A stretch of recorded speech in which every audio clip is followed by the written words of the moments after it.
Hello everyone and welcome back to another video. Today we have an insanely massive report for iOS 13. Bloomberg just released a report detailing iOS 13 and adding 25 features that we didn't even think would be coming. iOS 13 will not be a bug fix update as was iOS 12, but rather an update that introduces UI changes, a new home screen on the iPad and iPhone, sleep tracking, and new features in the bedtime app. Let's get into this report as we have so much to talk about. But if you're excited for this video, then you know what to do. Leave a like and subscribe to stay updated with all the latest Apple news and a bunch more. Bloomberg starts by saying that iOS 13 will be a lot faster than iOS 12, even though I find iOS 12 very fast. Bugs in the first version of iOS 13 should be very scarce as well. Let's look at the UI first. There should be a refreshed home screen on the iPad mainly, but there will be some changes for iPhone as well. There will be new animations when multitasking, easier said when swiping up on your iPhone and seeing all your open apps, and there will be a new animation when closing the app. This could mean that the whole feel of the home screen on iOS 13 will be so much different from what we have been used to. However, the report doesn't tell us how the home screen might look like. You know the widget view, right? Yeah, it doesn't look that very pleasant. Well, it should be getting better, and frankly a lot nicer. Dark mode is also coming, but you already knew that. However, you didn't know that we have some new information about this. There is some speculation whether dark mode will be completely black or dark gray as on the macOS Mojave on the Mac. We also hear that there will be a toggle to turn on and off dark mode in the control center for easier access. Apple is also testing a new keyboard where you can swipe to write, which has been available only via third-party editions. However, it is not known if it will be available right off the bat or if it will come later or not even. Let's take a look at the apps now. The health app will be redesigned from top to bottom by having a better daily tab with your calories burned and your exercise rings and so on. Menstrual cycle tracking will be introduced as well under a specific tab.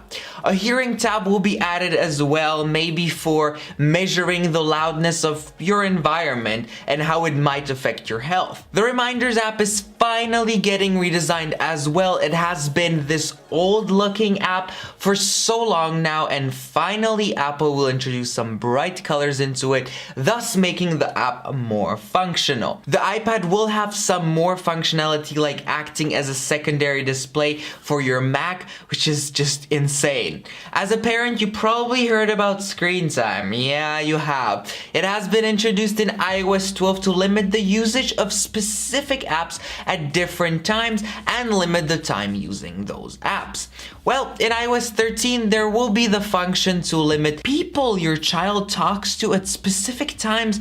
In the Books app, there will be a reading tracking system with some rewards. It might have rewards like in the exercise app for the Apple Watch, which could be interesting and you could maybe compete with friends. iMessage will be getting revamped as well. It hasn't been touched for some time now, but finally we're getting some news that we should be getting some new features. You'll be able to set a public screen name and a profile picture, as well as be able to save your recordings of your Animoji and have them as stickers and pretty much send them whenever you want. Apple Maps have gotten better in the past, but now they will be getting even better. At least that's what they say. You will be able to group places and create a sort of route with waypoints for your trip, for example.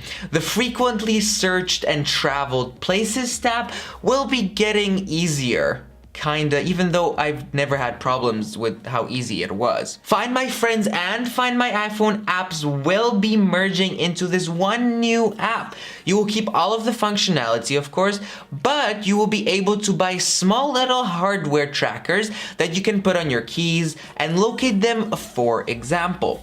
Apparently, Apple is working on their own version of this hardware. However, it is unsure when this will be available for purchase. The Mail app will have some new features as well. You will be able to mute specific threads or conversations and even block specific content. You will be able to mute specific threads or conversations and even block specific contacts from emailing you. Sleep tracking is coming. Even though we already have bedtime that reminds you when to go to sleep, do you respect that? No.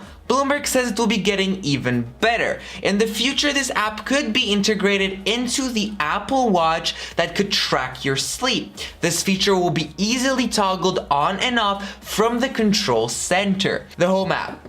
This app is horrible and very hard to use, and to make things worse, it won't be getting any update or redesign. However, security cameras will have a new tab and you will be able to pretty much go through your footage. The share sheet, when you want to share something from an app or Safari, will be redesigned as well and will become smarter by using artificial intelligence to figure out who to contact and who to share with. There is a download manager coming to the iPad on iOS 13 that will be integrated with the redesigned Files app. However, this is in testing and might not be coming just yet. On the iPad, there will be a new home screen, a new multitasking view, and better hearing aid support. This amount of features from one report is pretty incredible. I'm so excited for iOS 13, and to make it even better, June 3rd, the release date of iOS 13 for developers, is just around the freaking corner. Thank you to Bloomberg for providing us with all this insane information. Well, that is pretty much everything I have for you guys today. Let me know what you think about all these new features in the comments down below. Also, while you're down there, consider leaving a like and subscribing to stay updated with all the latest Apple news and a bunch more. Okay, take care, and I'll see you in the next one. Bye!